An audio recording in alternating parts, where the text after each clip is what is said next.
So hey everyone, সবাই কেমন আছো? আমি তোমাদের আদ্রজ্যোতি। আজকে চলে এসেছি ছোট্ট একটা মিনি ব্লগ নিয়ে। আজকে দেখো সব ফুল ফ্যামিলি নিয়ে আমরা যাচ্ছি ঘুরতে। ওই দেখো আমাদের গাড়ি দাঁড়িয়ে আছে, আর গাড়ির সামনে দাঁড়িয়ে আছে আমার জামাইবাবু। তো আমার দিদি, জামাইবাবু সবাই মিলে কিন্তু আজকে বেরিয়ে পড়ছি এক জায়গায়, একটা দাদার বাড়িতে। তো এই দেখো, আমি এই সত্যি কথা বলতে না, আমি এই মারুতিতে চাপতে পারি না, আমার বড্ড বমি হয়। আর এই দিকে জানালার কাছে না বসলে তো পুরো বমিই হয়ে যাবে, মানে শরীরটা ভীষণ ক্লান্ত লাগছে। আর এই কোন জঙ্গল দিয়ে যে নিয়ে যাচ্ছে আমি কিছুই বুঝতে পারছি না।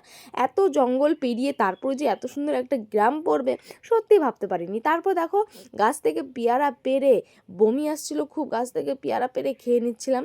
আর এইদিকে আমি খুবই ক্লান্ত হয়ে গেছি, একটু শুয়ে পড়েছি। যেই কারণে আমি না মারুতিতে উঠতে পারি না। মারুতির যে একটা গন্ধ থাকে, ওই গন্ধটাই আমি সহ্য করতে পারি না। যে কোনো আমি কোথাও গেলে পরে টোটোতেই যাই কিংবা বাসে যাই। তারপরে ফাইনালি এখানে আমার দিদিকে একটা গাছ থেকে কুল পেড়ে এনে খাওয়ানোর রিয়াকশানটা যা ছিল না ভাই রে ভাই, কি বলবো। আমার দিদির রিয়াকশান দেখে আমার জিভেই জল চলে এলো। আর এইদিকে আমি কি করব বুঝতে পারছি না। আর এইদিকে তার মেয়েকে, মানে সোনাকেও একটু খাইয়ে দিচ্ছিলাম।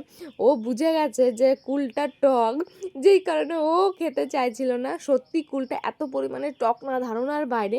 আর দিদি জানতো না, দিদি যাও জানতো না। দিদি যাকেও খাইয়ে দিয়েছি কিন্তু বুঝতে পারিনি।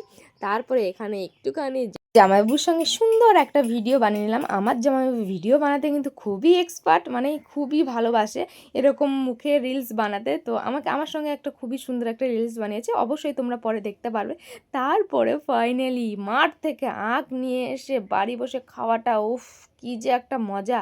আর এই আখটা কিন্তু দেশি আখ না বিদেশি আখ না, তোমরা কমেন্ট করে বলো এটা কি আখ। এটা কিন্তু অনেক পরিমাণে মোটা আর এত পরিমাণে মিষ্টি না, ধারণার বাইরে।